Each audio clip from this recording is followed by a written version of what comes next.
Bilang mga mananampalataya, tayo po ay naniniwala sa tinatawag na creation. Hindi po tayo naniniwala sa evolution. Pero hindi lang po na tayo naniniwala lamang sa creation, pero alam po natin ang purpose ng creation. That it is for the glory of God. Kaya nga po hindi tayo naniniwala sa evolution eh. Hindi tayo naniniwala na nanggaling po tayo sa mga hayop o galing po tayo sa unggoy. Kasi pinapakita lamang dun talaga, wala palang layunin ang Panginoon sa lahat ng yan. Nag-evolve lang yung mga bagay-bagay according to the course of time. Panahon lamang po, kaya nagbago yung mga bagay-bagay at naging ano yung pong kasalukuyang itsura ng ating mundo ngayon. Para bang walang layunin ang Diyos?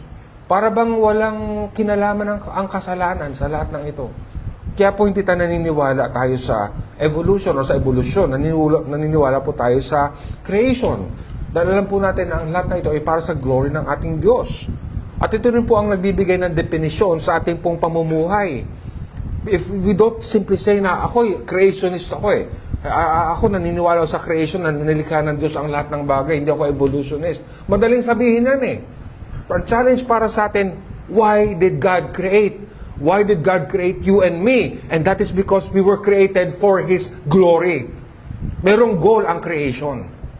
Ito ay ituro tayo sa kaluwalhatian ng ating Panginoon. At yun po ang magde-define din ng ating buhay.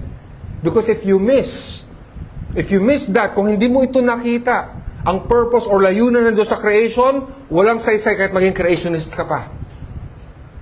Dahil marami namang hindi naniniwala sa evolution at creationist, pero they still don't live for the glory of God.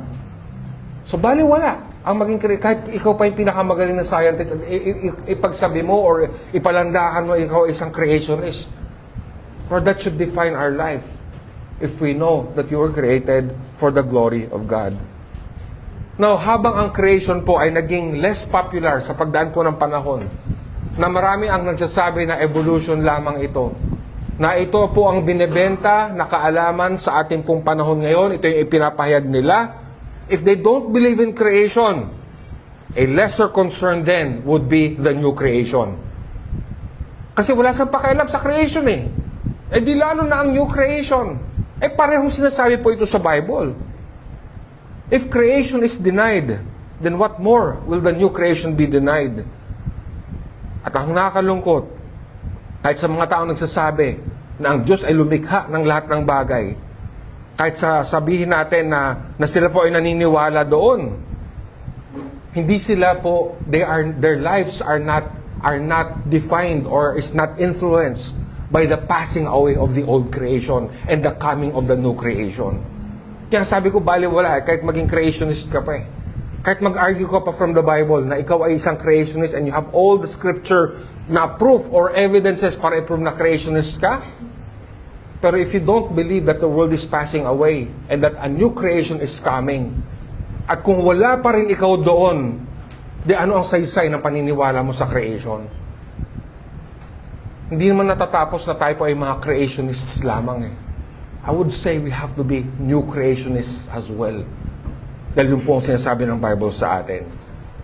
So ang mensahe ko po ay pinamagatan ko na ang bagong paglikha ay may kaugnayan sa lahat ng nilikha. The new creation concerns everyone in creation whether we like it or not. Whether we like it or not. At gusto ko bigyan ng diin yung pinaka-basic na katotohanan na ito, na kung talagang alam po natin ang importansya ng creation or ng nilikha ng Panginoon, hindi tayo natatapos diyan. Tayo po, we are forced to deal with the new creation. Tayo po ay napipilitan dapat dito dahil ito po ay tungkol sa ating Diyos at ang kanyang kalooban. Kung talagang naniniwala tayo that creation is God's business, so much so also is the new creation. Ang creation by itself will not stand. It will not stand. Naniwala ka na nilikha ng Diyos ang lahat ng bagay, hindi naman natatapos doon. At wala rin pong saysay na maiwan ka lang dyan. Dahil sinasabi sa atin ng Bible, God will restore and rebuild everything for His glory. Kaya hindi tayo, kung talagang naniniwala ka sa Bible, matcha-challenge pa rin tayo ng katotohanan ito, as we shall see in this message.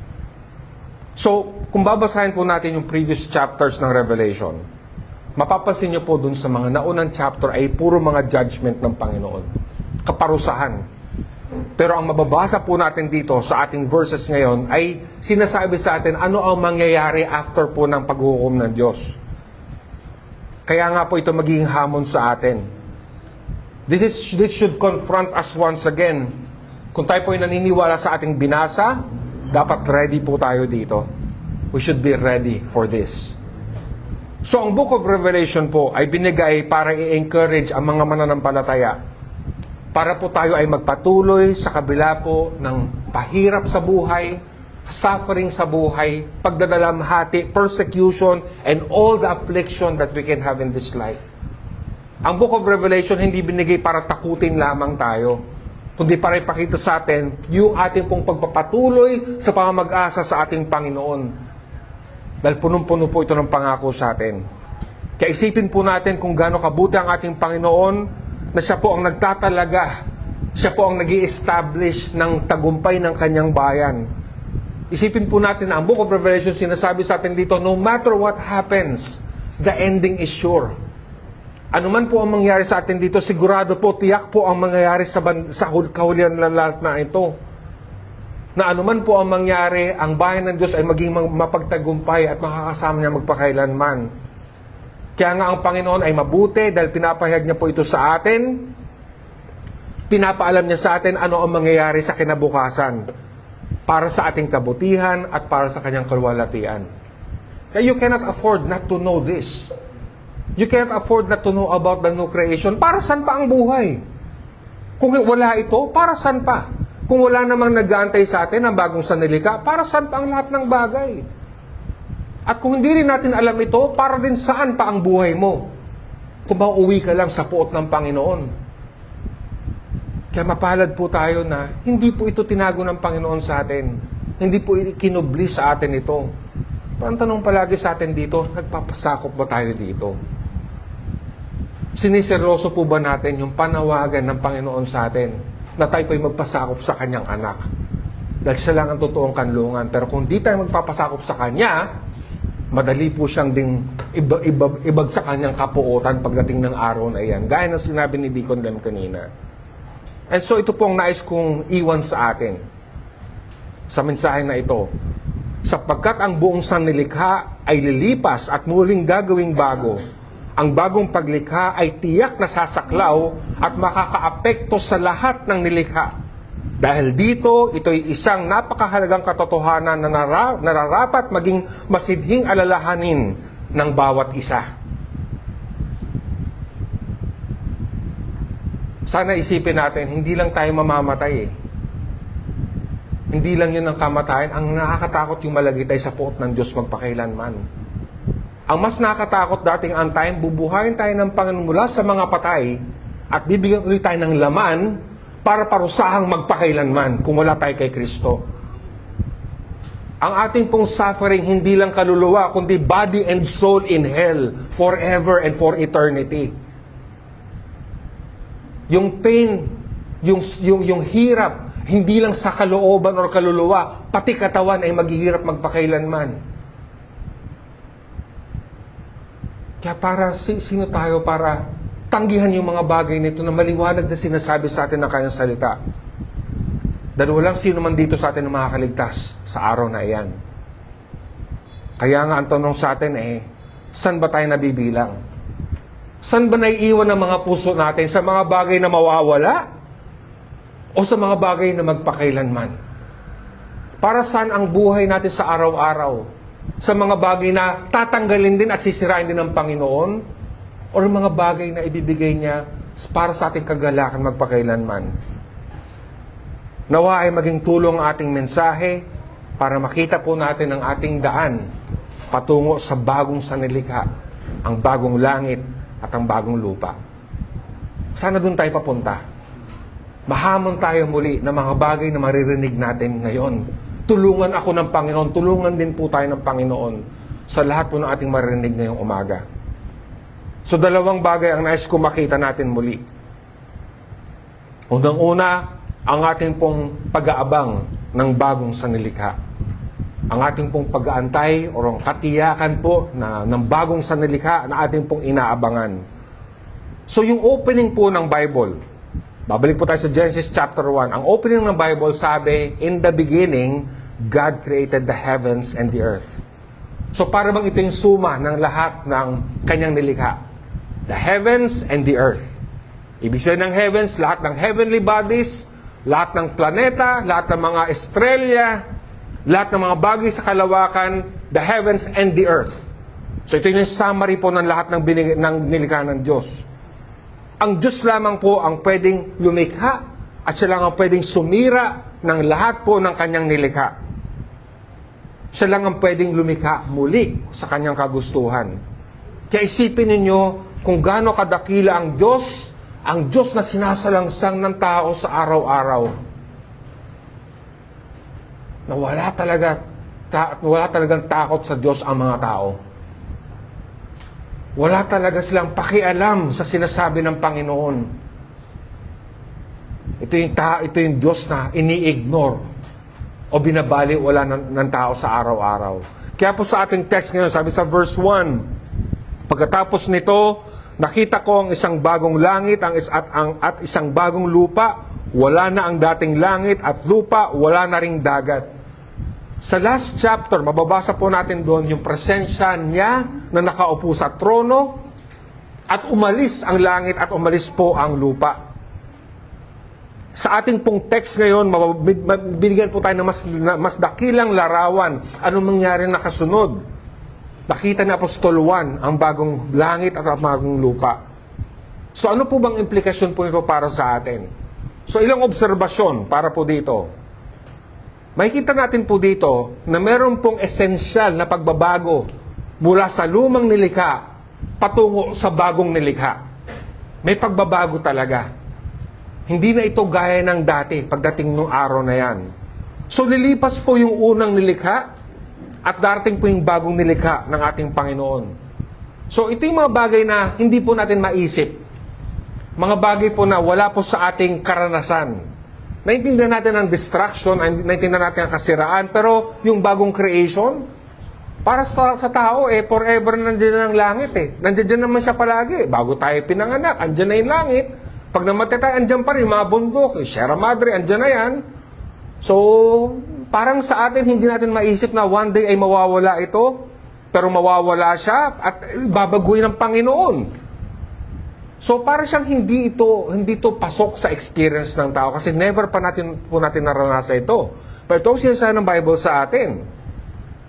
Kagaya po ng creation, na kaya tayo naniniwala sa creation, we believe it by faith. Nagtitiwala lang tayo sinasabi ng Bible. Pero ganoon din ang new creation. We also take it by faith. Kasi sinong naka-observe ng creation? Wala naman, di ba? Sino na naka-observe ng new creation? Wala din. Wala rin pong nakapag-observe niyan. Ako din sa commentary, yung adjective na new na ginamit dito, ito po ay tungkol sa pagbabago ng essence or sangkap ng bagong creation. Hindi po ito tungkol sa oras lamang. So then, hindi po ito panibagong chapter lamang sa history ng creation. Na para bang it's a new chapter, a new creation will come. Pero sinasabi dito, meron pong pagbabago sa sangkap po ng new creation. Yung physical struktura ng nilikha ng Diyos ay magbabago. Maraming magbabago po. Sabi sa chapter 22 verse 5 ng Revelation, wala na pong gabi. Sabi sa verse 25 ng chapter 21, wala na pong gabing darating. There will be no night there. Ito po ay pagbabago dahil sa unang creation hanggang sa atin dahil sa kasalukuyan natin pong experience. Sabi po sa Genesis 8:22 na habang nananatili ang ating pong planeta, ang dating po ang gabi at dating po ang umaga. There will be daytime, there will be nighttime. It will not stop, it will not cease. Sabi sa Genesis chapter 8:22. Pero pagdating po sa bagong nilikha, wala na pong ganun. Sabi sa Old Testament, sa Isaiah 65 verses 17 to 18, ang sabi ni Yahweh, ako'y lilikha ng isang bagong lupa at bagong langit. Ang mga bakas ng nakaraan ay ganap na malilimutan. Kaya naman kayo'y dapat na magalak sa aking ginawa ang Jerusalem na aking nilikha ay mapupuno ng saya at maging masaya ang kanyang mamamayan. So ang new creation po, ang pagkakaiba rin sa old creation, ang old creation was created out of nothing. Wala siyang pinanggalingan. Pero ang new creation, hindi po siya out of nothing. Ito po ay transformasyon ng lumang nilikha. According dun sa commentator na sa G.K. Bill, wag din po natin isipin na wala pong destruction na mangyayari sa first creation. Makikita po natin yung sample po ng kasiraan in the Lord Jesus Christ Himself. Dahil ang kanyang katawan ay sinira. Ito ay namatay. Diba? There was death in Jesus' body. Pero He was raised to life. He was possessing now a body na hindi na masisira. Pero pag nakita mo, makikilala mo pa rin siya. He was also recognized by His disciples. Pero iba na yung sangkap. Hindi na kagaya nung dati. So ganun din po, I believe, ang new creation. Sabi sa 2 Corinthians 5 verses 14 and 17, ang pag-ibig ni Kristo ang naghahari sa amin sapagkat natitiyak naming may isang namatay para sa lahat, kung kaya't ang lahat ay mabibilang ng patay. Kaya't kung nakipag-isa na kay Kristo ang isang tao, isa na siyang bagong nilalang. Wala na ang dati ng pagkatao, sa halip ito'y napalitan na ng bago. Colossians 1:18 says, siya ang ulo ng iglesia ng kanyang katawan, siya ang pasimula, siya ang panganay na binuhay muli sa kamatayan upang siya magiging pangunahin sa lahat. So ganyan din po pagdating po sa nilikha sa bagong nilikha ng ating Panginoon. Yung old creation will be subject to sin and death. Mangyayari po yan, but the new creation will no longer be subject to sin and death. Ang lumang nilikha, mamamatay po ito, mamamatay tayo, pero ang bagong creation, hindi na po tayo mamamatay. May ganun pangako ang ating Panginoon. Meron pong link ang resurrection ni Kristo at ang new creation. Ang ating Panginoon Kristo na binuhay muli sa mga patay, siya po ang senyales at siya po ang nagsisigurado po ng bagong nilikha. Sa pamagitan ng kanyang resurrection, muling pagkabuhay, alam po natin na meron palang buhay na hindi na masisira. Si Jesus Christ ang example po ng katawan na hindi na masisira. Isang katawan na hindi na mamamatay. Siya po yung example, siya po yung una, siya po yung first fruit ng lahat ng ito. Meron palang katawan na magiging matagumpay sa kasalanan at kamatayan. Na pinangako din sa atin kung tayo po ina kay Kristo. Ngayon, nasusugatan tayo, nagugutom tayo, mamamatay po tayo. Pero sa bagong sanlilikha, wala na pong ganyan. May pangako ang Panginoon sa atin na ganyan. I hope makita po natin yung connection ng ating pag-asa sa resurrection ni Kristo. Ando dun po siya. Yung bago pong sanlilikha, yung existence po natin, may kita po natin kay Kristo. Hindi lang natin naiisip malamang kasi parang isang tao lang naman siya. Hindi natin alam ang implikasyon ng muling pagkabuhay ni Kristo, pero pinapakita ni Kristo may tagumpay sa kamatayan. At kasama niya tayo doon kung tayo po ay talagang Kanya. Siya ang una sa lahat, ang buong sansinukob ay nananatiling nasa kayusan sa pamagitan niya. Sabi ng Colossians 1:17. In Him all things hold together. Siya po ang humahawak ng lahat ng bagay. So may kita po natin yung meron pong pagbabago mula sa old creation papunta sa new creation. So we will see later on na bakit po ito mahalaga sa atin as I continue. Tapos meron pong isang implikasyon sa atin dito, yung clash or yung paglalaban between nung tao of the old creation and people of the new creation will one day end. Yung enmity between the people of the old creation and the new creation, it will come to an end. Sabi po sa ating text, that the sea shall be no more. Wala na pong dagat.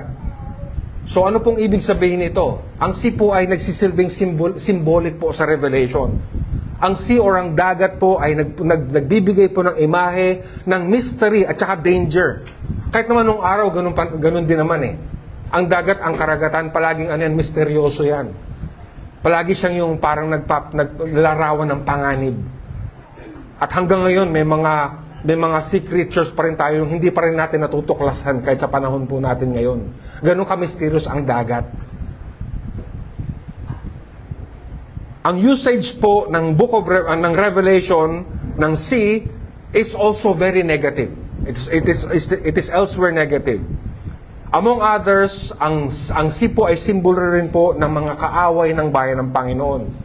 Makikita nyo sa Revelation 13 verse 1, makikita nyo sa Isaiah 57, Revelation 17. So ang sea po ay negatibo talaga. Pagpapakita po ito ng mga kaaway ng bayan ng Panginoon. The sea also represents evil humanity. Revelation 16 verse 3. Ang sea ay origin po ng unang halimaw, yung unang beast sa Revelation 13. So ang sea or ang dagat po ay nagsisimbolo po ng nagbibigay ng misery or ng problema or ng kapighatian sa bayan ng Panginoon, sa kanyang mga hinirang. Pero sinasabi sa atin dito, one day wala na pong dagat. The sea shall no longer be. Wala na pong banta kay Satanas, wala nang banta sa sanlibutan, wala nang banta sa mga kaaway ng bayan ng Panginoon. In relation to the new heavens and the new earth, sabi ni Isaiah, sabi ng Panginoon sa Isaiah 65:19, ako mismo'y magagalak dahil sa Jerusalem at sa kanyang mamamayan, dooy wala nang pagtatangis o panaghuyman. So dating ang time, wala nang pagluluksa talaga. Wala nang persecution. Kanina, bago po nagsimula ito, may pinag-uusapan kami sa likod tungkol sa persecution. Kahit sa panahon ng sorrow, may persecution pa rin. Pero may pangako ang Panginoon, matatapos din niyang persecution na yan. Lahat ng kumakalaban sa bayan ng Panginoon ay pupuksain din yan. Mawawala din yan balang araw. It's either yung enemies ng bayan ng Panginoon, it's either baguhin ng Diyos ang puso nila or sila paparusahan magpakailanman. Either way, it will end. At ito po importante para sa atin if we belong to the new creation. Ito po mahalaga sa atin kung tayo po ay Kristiyano. Unang-una po, tayo po ay nag-grieve or nagiging sorrowful po tayo sa ating pong sariling kasalanan, sa ating sariling pagkahilig sa tukso. Tayo po ay nagluluksa dahil tayo po ay tinitempt ng kaaway. Pero alam din po natin yung hirap at sakit at ng sakit po nang tayo po ay dumadaan po sa persecution or affliction ng gawa sa atin ng ating kapwa. And as Christians, the reason why we are hated by other people is because we stand on the truth of the Lord Jesus Christ. At ayaw ito ng sanlibutan. Ayaw ng mga tao sa kabanalan. Ayaw na magpasakop kay Kristo. Kaya galit sila sa mga totoong Kristiyano. Kaya nga po sa paglipas po ng lumang sanlilikha, matatapos din po ang paghihirap ng bayan ng Panginoon. So nakita po natin, yung importansya po ng link or yung relationship ng old and new heaven and earth. So nakita natin na there will be a change in substance and then the clash of the old and the new will one day end. So ano po ang ating pong matututunan pa rito? Ano pa ang pwede natin isipin dito? We can think about this too. In a great sense, we have to realize, tayo po ay nabubuhay sa pagitan ng old at saka new creation. Ando dun tayo sa gitna ng dalawang ito. Kung meron man pong nakakaalam ng tensyon sa pagitan ng old at saka new creation, it is the Christian. Siya po ang nakakaalam. Siya ay may pakialam dito. Alam niya po yung nangyayari. Pag hindi ka Kristiyano, wala kang pakialam dito. Pag hindi ka Kristiyano, you don't really care. But if you are a Christian, you know the tension between the old and the new creation. At hindi naman po natin to alam, pero tayo po ay conscious na nag-i-strive na mabuhay po sa reality ng new creation. Tayo po ay nag-i-strive na mabuhay sa konteksto ng bagong nilikha ng Diyos. Hindi doon sa mga bagay na mawawala. Alam kasi natin eh. Alam natin ano yung makabuluhan. Alam po natin yung pangako ng Panginoon. Hindi ka mahiiwan sa mga bagay na mawawala.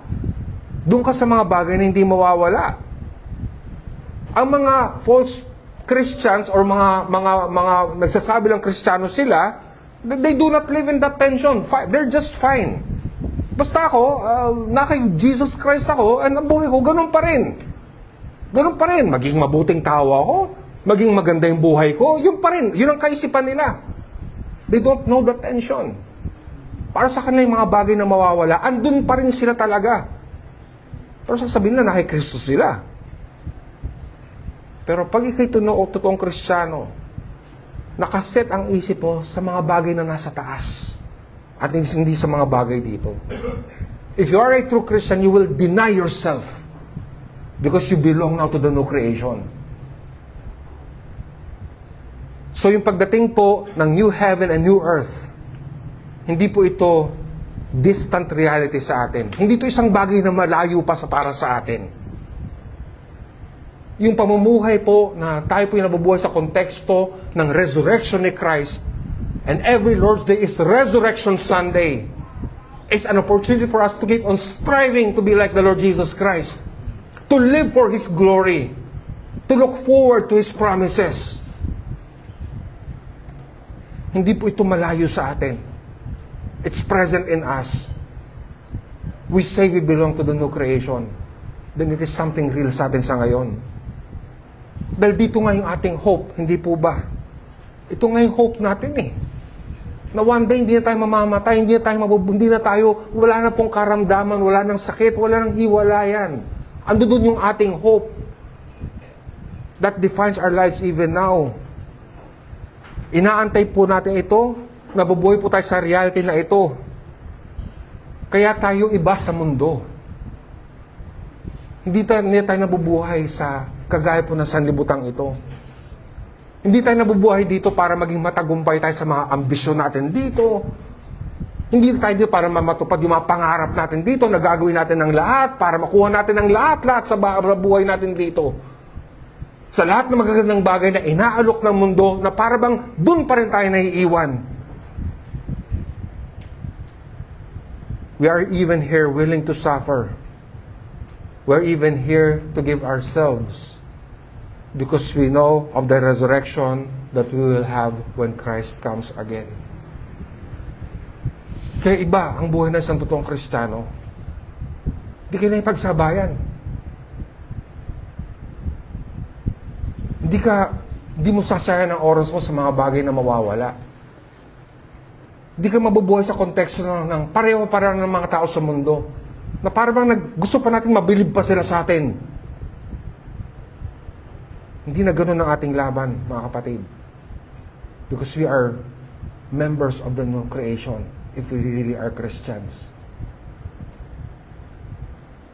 Another reminder to us, ang lumang creation ay lilipas.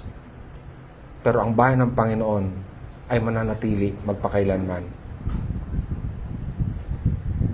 Kaya nga po, no matter how much we claim to be a Christian, no matter how much we claim to believe in God or Christ, pero po kung ang ating mga puso ay nananatili dito, hindi na bago ng Panginoon, hindi na bago ng biyaya, kung ang mga puso natin ay nakatingin pa rin tayo sa mga bagay na makukuha po natin dito, hindi mo alam ang kaligtasan. Akala mo ang kaligtasan, nasa heaven kapag namatay ka, ganun ka pa rin. Ganun pa rin tayo. Pero nagbago na yung puso natin, hindi na ito yung laban natin. Hindi tayo para masabi lang pag namatay ako na kay Kristo ako, hindi ako mapupunta na impyerno. Hindi, nagbago na yung panlasa mo. Wala na yung panlasa mo sa mga bagay na mawawala. If the Lord gives you something good in this life, praise the Lord, thank Him. But remember, the Lord also takes away. Remember, wag nating mamahalin yung mga bagay sa mundong ito. Remember na hindi nga dapat natin hinahanap yung mga bagay na ito. Ang dapat natin hanapin ay paghahari ni Kristo.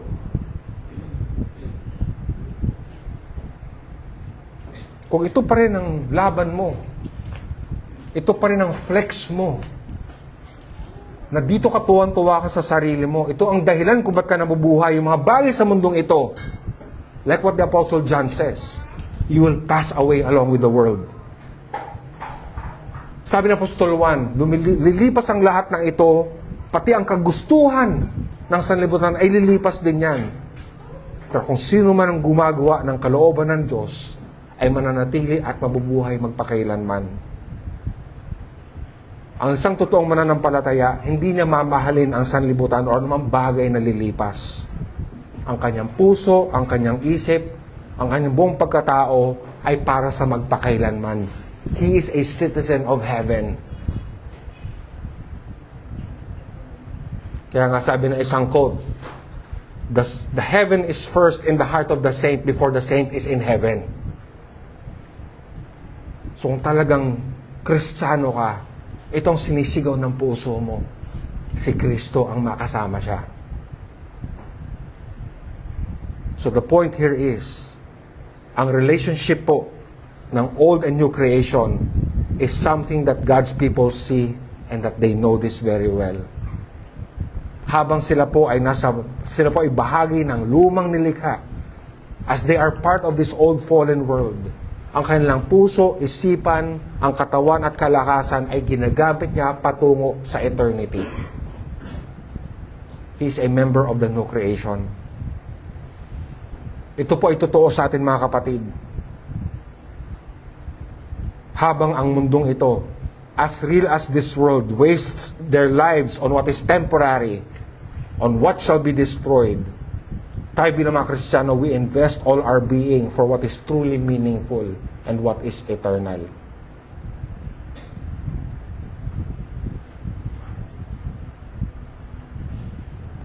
So isipin ninyo, ano yung mga bagay na kino-compromise natin? Ano yung mga bagay na tinatangkilik natin, na taliwas sa prinsipyong ito? Ano yung mga bagay na pinagmamalaki natin? Ano mga bagay po na hindi natin mabitiwan? And then we say, we believe in the Lord Jesus Christ. The second point, ang preparation po natin for the new creation. Ang preparasyon ng Panginoon sa atin para sa kanyang bagong sanlilikha.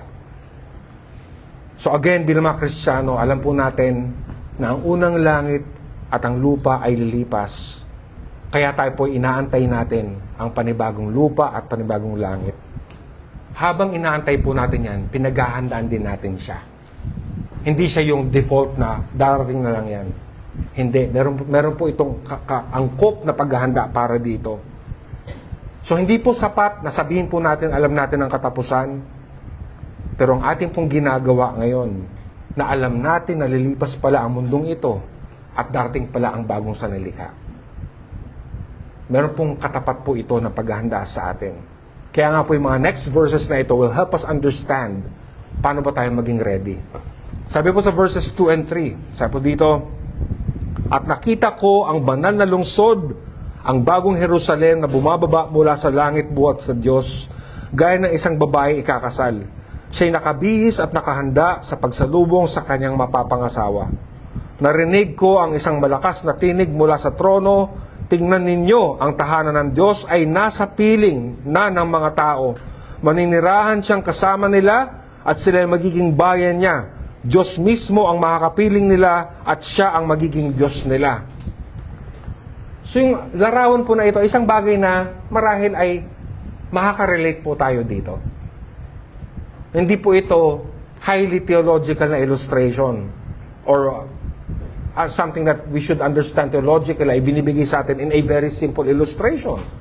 Ang ginamit po natin ng Panginoon dito na napaka-basic, yung marriage, the basic institution of marriage, yung covenantal relationship between husband and wife.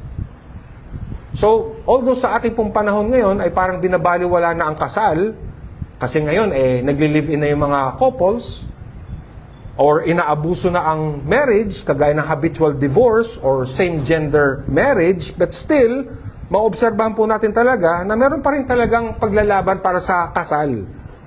Pinapakita pa rin na alam pa rin talaga ng tao ang kahalagahan ng kasal. Kasi yun nga naman, ironic nga naman, kung ang ating mundo ay parang, papel lang yan, hindi totoo yung kasal-kasal na yan. Importante, nagmamahalan ka. Bakit yung mga same-gender marriages ay ipinaglalaban nila? So, pinapakita sa atin na ang tao talagang meron siyang kaalaman or meron siyang awareness talaga sa bigat din talaga ng kasal. Kasi part po ng ating pagiging tao ito. So, yung prinsipyo ng pagmamahal at yung commitment sa pagitan ng asawa at ng kanyang asawa, ito po ay nakaugat sa ating pagkatao. It is deeply ingrained in our being. Ito po ay disenyo ng Panginoon sa atin. Kahit po ito ay kinurap ng kasalanan, ang Diyos pa rin ang siyang may akda ng kasal. Ang kasal ay para pa rin sa kanyang kaluwalhatian. At ito po ay larawan na makikita po natin sa ating text. So ilang obserbasyon at lesson para sa atin dito. Makikita po natin dito, Diyos mismo ang naghahanda ng kanyang bayan para sa kanya. It is God who prepares His people for Himself. Again, verse 2 tells us, sabi po dito, at nakita ko ang banal na lungsod, ang bagong Jerusalem na bumababa mula sa langit buhat sa Diyos, gaya ng isang babaeng ikakasal, siya'y nakabihis at nakahanda sa pagsalubong sa kanyang mapapangasawa. So si John, he saw a holy city. Take note of the word holy. Sino ba nagpapabanal sa kanyang bayan? Bayan ba niya sa kanyang sarili ay nagiging banal? Tayo ba bilang mga kasalanan, hinahanda ating mga sarili? There is nothing that becomes holy by itself. Something becomes holy because of God's doing. Biyaya ito ng Panginoon. And back to Ephesians chapter 5. Sinasabi doon kung paano pinaprepare ni Kristo ang kanyang bayan o ang kanyang mapapangasawa. So in this verse, the bride was prepared. Siya po'y hinanda ng Diyos. Ang sabi sa atin dito, bumababa siya mula sa langit, mula sa Panginoon. Sa Old Testament, makikita po natin yung same wording. Holy City of Jerusalem in Isaiah chapter 52 verse 1. So even before in the Old Testament, it was already there. Ang picture po ng bayan ng Panginoon bilang asawa ni Yahweh. And in the same chapter in Isaiah 52, makikita po natin kung paano konektado ang pagpapabanal ng Panginoon sa Ebanghelyo. Sabi sa verse 7 of Isaiah 52, o kay gandang pagmasdan sa mga kabundukan ang sugong dumarating upang ipahayag ang kapayapaan at nagdadala ng magandang balita. Ipapahayag niya ang tagumpay at sasabihin, Zion, ang Diyos mo ay naghahari. So it is really the beautiful are the feet no siyang nagdadala ng magandang balita. Hindi naman naliligtas ang tao sa kanyang sarili lang, kundi dahil sa Ebanghelyo. May nagpapahayag. Verses 13 to 15 of Isaiah 52, sabi dito, sabi ni Yahweh, ang lingkod ko'y magtatagumpay sa kanyang gawain, mababantog siya at dadakilain.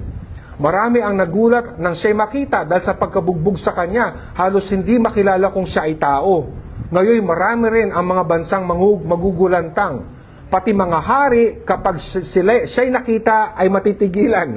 May kita nila ang hindi na balita kahit na kailan at maunawaan ang hindi pa narinig ni numan. Even yung mga kings ay magugulantang. At going back to Deacon Lem's devotion kanina, kung paano ang panawagan ay para sa mga hari. Magpasakop kay Kristo.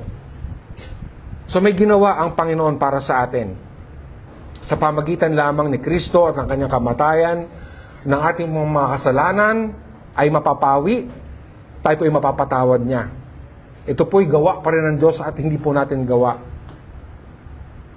So wala rin tao makakalapit kay Kristo hanggat hindi rin siya dinadala ng Ama kay Kristo. It is the Father who draws us to Christ. Sa liwanag ng paghukom ng Diyos, ang kaparusahang magpakailanman, tayo po ay tatanggap nito dahil tayo po ay makasalanan. Sa liwanag po ng sinabi ng ating Panginoon na ang lilipas ang mundong ito, kaya nga may panawagan sa atin, kiss the Son lest He be angry. Kaya yung panawagan sa atin, yun ang panawagan sa atin dito, lumapit tayo kay Kristo. May panawagan ng Ebanghelyo sa atin. Isa sa mga bagay po naman na-realize po natin sa pagkawalan ni Tita Edith, yung urgency ng gospel. May panawagan talaga sa atin dito. At ang urgency ng gospel ay palagi kahit for you and me. Even for you and me.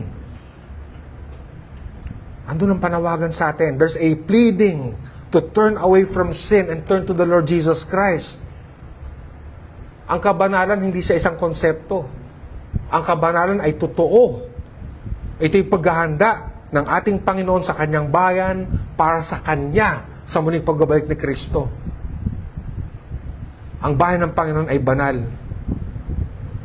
Sabi sa Revelation 19, verse 7, magalak tayo at magsaya. Luwalhatiin natin siya sapagkat sumapit na ang kasal ng kordero at inihanda na ng kasintahang babae ang kanyang sarili. Ngayon, may challenge po sa atin dito. Dahil Diyos po ang naghahanda ng kanyang bayan, ng kanyang asawa, sila rin ay maghahanda ng kanyang sarili. Just like what this verse says. Ulitin ko yung Revelation 19 verse 7, magalak tayo at magsaya. Luwalhatiin natin siya sapagkat sumapit na ang kasal ng kordero at inihanda na ng kasintahang babae ang kanyang sarili. So there's a sense that God prepares His people. There's a sense that Christ prepares His people. But there's also a sense that they prepare themselves too. Merong part talaga na may angkop na tugon ang bayan ng Panginoon, hinahanda niya ang kanyang sarili. They shall prepare themselves. God's people will not pursue things that will pass away. They will make themselves holy as God is holy. That's why I believe that no true Christian shall be unprepared. Walang totoong Kristiyano ang mananatili na dumadaos-dus lang at para bang ang buhay ay pareho lang sa kanya. Like what I've said last time, don't misunderstand seeking the kingdom na nag-evangelize ka naman kahit papaano. Don't misconstrue seeking the kingdom as if nag-share ka naman ng gospel. Let Christ rule in your lives.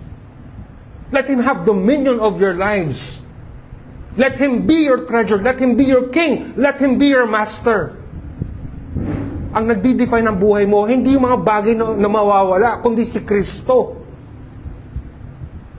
So don't say, mag-share mo ang gospel kahit papaano.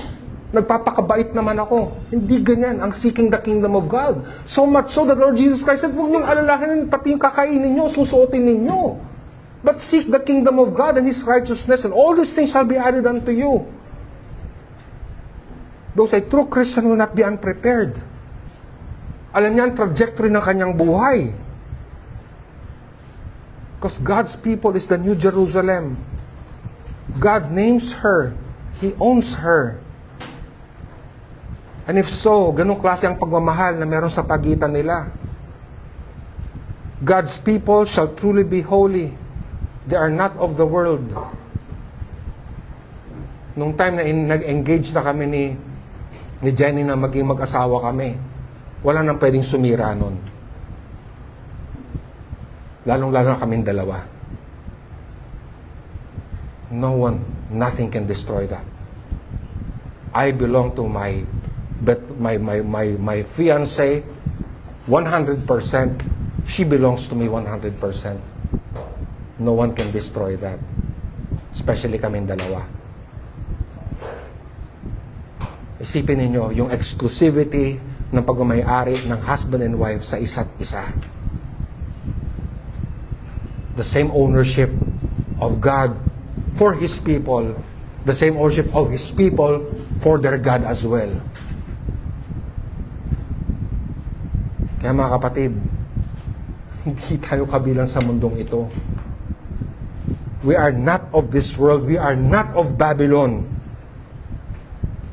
God's people are the church, the bride of Christ. And also we can see here yung perfect fellowship sa presensya ng Diyos magpakailanman. Sabi po sa verse 3, narinig ko ang isang malakas na tinig mula sa trono, tignan ninyo, ang tahanan ng Diyos ay nasa piling na ng mga tao. Maninirahan siyang kasama nila at sila ay magiging bayan niya. Diyos mismo ang makakapiling nila at siya ang magiging Diyos nila.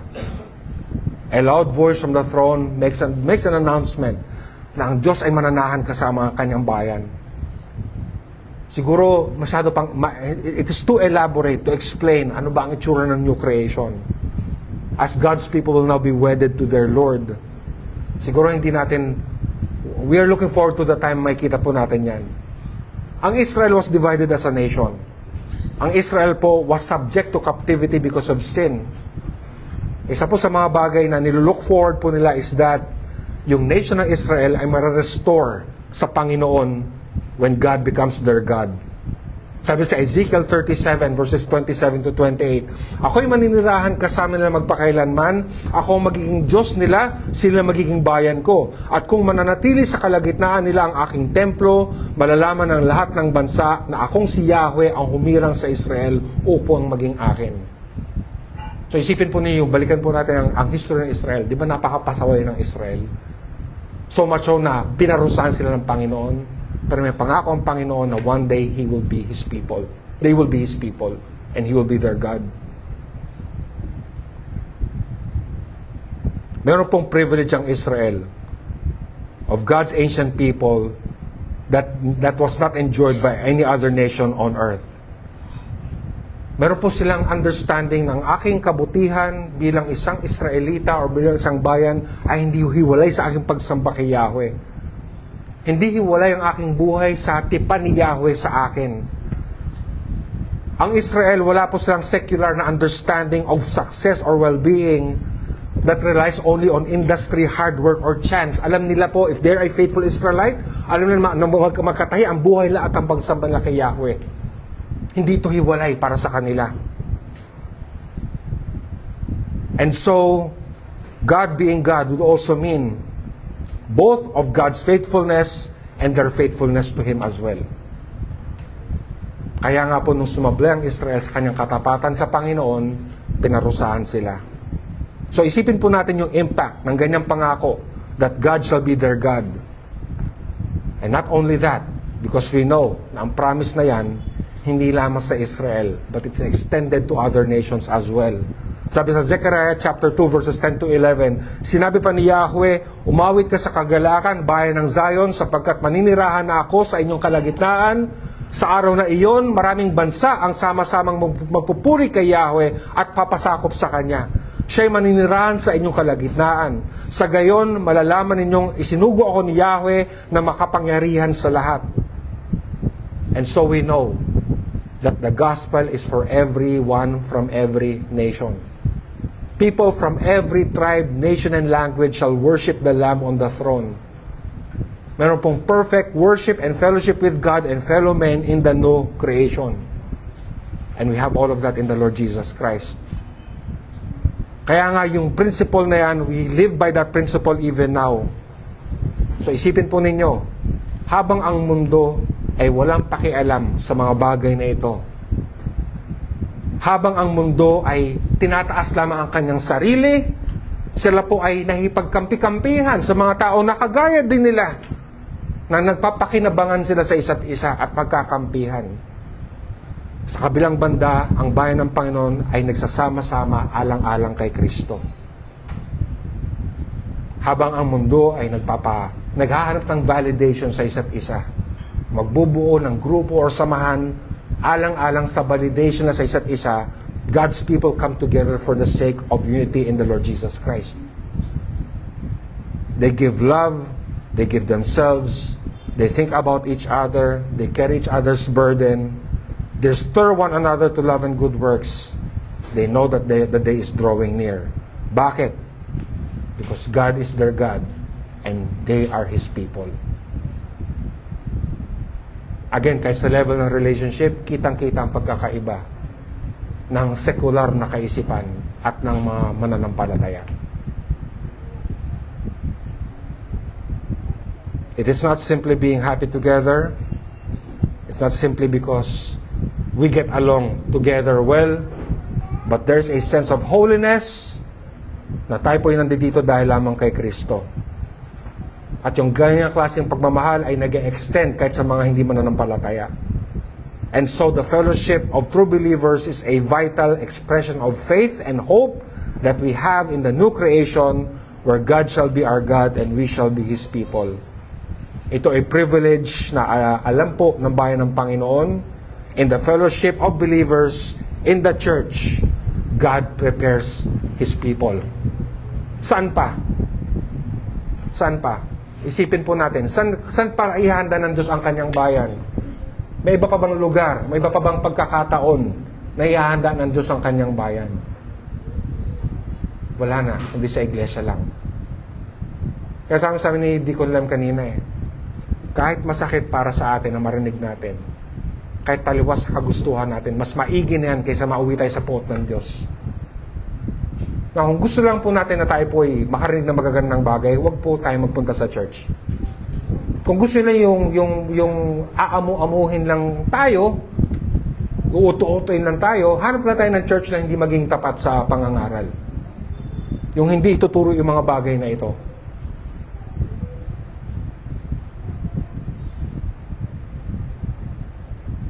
Pero saan pa ba tayo pababanalan ng ating Panginoon? Saan pa tayo mapapaalalahanan na huwag tayo manatili sa mundong ito?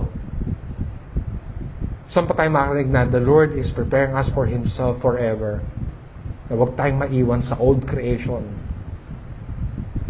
But let us live as members of the new creation. Siguro kung hindi naging tapat din yung ating church all these years, there would be that regret in me na hindi narinig ni Tita Edith ang dapat niyang marinig. Papasalamat ako sa Panginoon sa lahat ng pinagdaanan ng CJC all these years, sa lahat ng controversies, lahat ng pain and suffering that this church has gone through. It is my hope, nakita ni Tita Edith kung saan nakatayo ang church all this time, kahit maubos pa ang lahat, na hindi magko-compromise ang church na ito pagdating po sa kabanalan. I hope na nakita ni Tita Edith all this time, and naging daan yon para siya po ay mag-strive hanggang sa kahulugan ng kanyang buhay. So in conclusion, mga kapatid, I hope na nakita po natin again kung gaano walang kabuluhan at walang gamit po at wala pong saysay na manatili tayo dito sa mundo ng ito, na manatili ang ating hope po para dito. Gaano man gawin natin ang ating best para secure ang ating mga sarili, hindi natin kailanman masisecure ang ating mga sarili. No matter how much you try to build your image, bubuogin ng Panginoon yan. No matter how much you try to build a good life, you may have that for a while, maybe not, I don't know. But one day, bubuogin ng Panginoon yan. Anong meron ka, pwedeng kunin ng Panginoon sa yan. Huwag tayong magmalaki. Yung itsura mo, nakala mo maganda ang anyo mo sa ibang tao, sisirain ng Panginoon yan. Nothing is certain in this life. And the pursuit of what is temporal only will destroy us even more. And so our text makes it clear to us once again what we need to know. And so consider what our last verse says. And I'll end soon. Sabi sa verse 4 ng ating text, at papahirin niya ang bawat luha sa kanilang mga mata, wala ng kamatayan, dalamhati, pagtangis at paghihirap sapagkat lumipas na ang dating mga bagay. Such a great comfort to us as we face suffering and grief sa pagkawala ni Tita Edith. Parang you can imagine, pagdating po natin doon, if we are in the Lord Jesus Christ, with open arms, Tita Edith will become rushing to welcome us when that time comes. And we'll be also looking forward to the time na mayayakap natin ulit si Tita Edith pagdating ng araw na yan. But not only are we comforted by this, brethren and friends, I believe that we are also being challenged by our text. We are being reminded that we do not belong to the first heaven and the first earth which shall pass away. Again, mabuti ang Panginoon sa atin na ito po'y pinapahayag sa atin. The Lord is good to us and sanctifying us. Dahil pag lumipas na ang unang creation, apektado po ang lahat ng bagay. Lahat ng tao apektado. Like what I told the church before, kahit patay, bubulabugin ng Panginoon. Bubuhayin niya ulit yung mga patay para sila'y paghukuman. Kahit ikay nasa libingan ka na, hahatulang ka pa rin. Bubuhayin ka ng Diyos para hatulang ka, magpakailanman.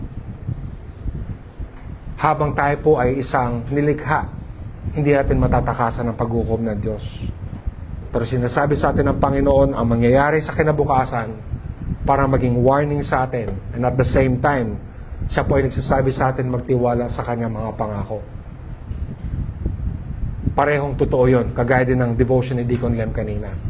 There's a promise of rest and refuge, but there's also the warning of judgment and punishment sa ating Panginoon.